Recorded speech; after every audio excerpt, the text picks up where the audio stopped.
It was just really a well thought out and kind of obscure game, and I got obsessed with it. And then also The Longest Journey. Everybody play that? It's an adventure game. I love you guys. Nobody knows what I'm talking about most of the time. Most of you don't. It was a really good adventure game. Starring this girl April, and I was like, oh, if they ever did a TV show, I would love to be in this. And then I love Fallout, and the cool thing is I'm doing a voice in Fallout. Fallout New Vegas. I'm playing a scribe, Veronica, and I don't know what I'm going to look like, but hopefully I'll be cool looking. So, and you won't kill me off. You, sir? I was just wondering if you made the original designs for the codex and your guildies costumes, or who did? Did you make the designs for the guildies costumes, or if not, who did? No, I am blanking right now. I feel really bad. I forget. It was a friend of my brother's. My brother is a computer programmer in Austin, and he had a very good friend who did the designs of all the characters. And I just requested, and I gave him, a loose interpretation of what the people look like. And I was like, hey, we just need some, fantasy costumes, and I want this person to have staff and this one. And he came back with that, and it was really just him. And I felt absolutely awful. I'm blanking on his name, and I will post it on Twitter later because I feel terrible. It was like 3.5 years ago, but he's a very nice guy and talented. And he works on Wizard 101 or something. It's like a kid MMO game now, and he works on that. So pink hair streak? I was wondering what your inspiration for the guild was. 2 years of vanilla WoW. 40-minute raids. It was 8 hours a day. It was pretty bad. And then I had an intervention, and people were like, you need to stop playing. Because all you do is play. And my boyfriend was like giving me, he would like drop off food and be like, thanks. And I'd look up and I'd go to sleep dreaming of it. It got to be really bad. Addiction. It would be bad. It was just bad. It was a really bad addiction. And sometimes when I make fun of Codex, I'm not making fun of other gamers, but I know that gaming can get out of hand. MMOs can get out of hand if you have a little obsessive personality. Also, if you obviously, I think I would have gotten addicted to something else. It's not just gaming. So. Maybe writing and editing and directing. Well, now I am. Yeah, now I am. So that was good. Hey, it was research. You, sir? Yeah. How did the relationship with Microsoft and Xbox come about? How did the relationship with Microsoft and Xbox come about? After season 1, we had funded that all through PayPal, so people had donated, and every month we were able to do another episode for 10 months. And we realized at that time we really couldn't do a second season like that because the donations really only paid for us to pay for the camera tapes and locations and pay the sound guy. The actors worked for over a year with never getting paid. So it was an awesome testament to how willing they were and how much they believed in the show. So we self-released a DVD, and then we're able to pay people back for all their work during the year. But we were like, we can't really do this because filmmaking requires so many people. It really is now we have 35 people on our crew, and they all get together and they tromp through my house and leave things on my table, but it's cool.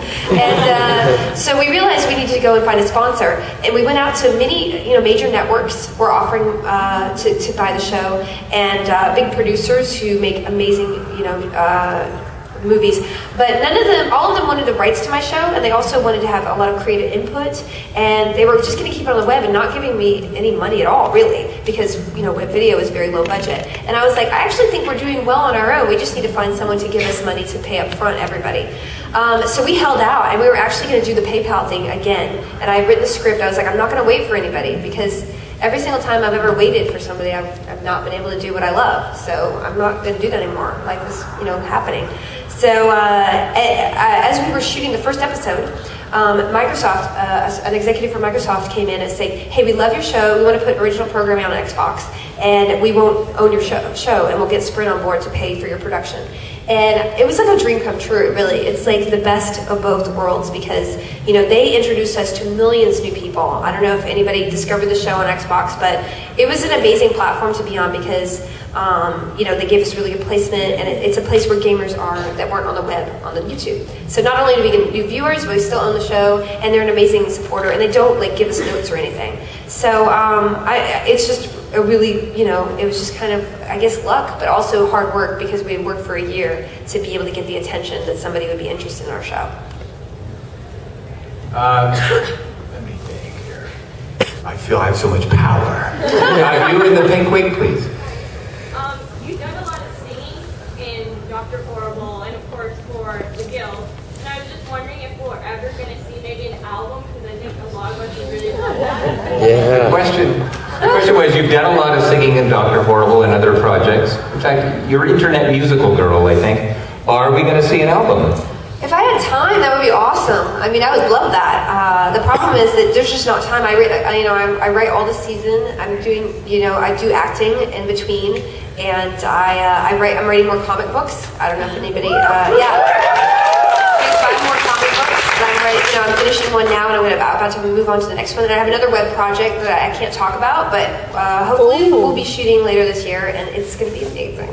So I'm so busy. I would love to record more songs because actually, singing is really fun, to me, and I think I could write some really fun songs, but it's just hard to fit in my schedule. Nobody ever told me, like, I spent years just kind of hanging around, like playing lots of video games, just not really having a direction, and then I didn't realize that a lot of opportunities come, and too many opportunities, and I have to say no to so much stuff. It's like really frustrates me, but I'm always tired, so it's good. But it definitely would be something I would want to do in the future if I got a couple months off. Okay, so last question, and you in the hat right there. I was wondering, have you ever done any other voice work for any other video games, and is there any video game that you would love to do voice work for, like just one that Have you ever done voice work for a video game? And if you've not done a game that you would like to do voice work for? That was a strange sentence, but yes.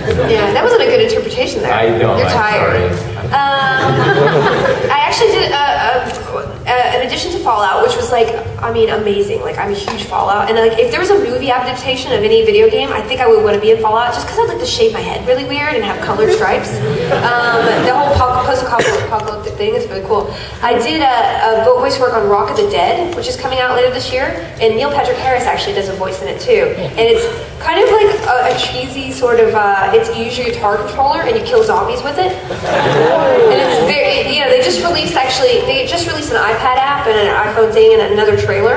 And I played it at E3, and it's actually really fun because everybody's got the guitar controller just sitting around, and it's like you don't want to play Rock Band by yourself all the time. So when they sent me that, I was like, yes, I'm going to do that. And then I'm doing a voice for Zoja, the Asuran, for Guild Wars 2. I did a trailer, you can see that, and hopefully I'll be doing more recording for that. That game looks pretty amazing too. And I guess a dream game would be, I kind of enjoy the dream games. I guess Dragon Age I love, and anything for Warcraft. Like, I feel like, like a little gnome would be fun. Or Diablo, because that's my favorite game of all time. That was a really long answer. I have to wrap up now. I want to thank you all for attending. It was great. And let's all thank Amy.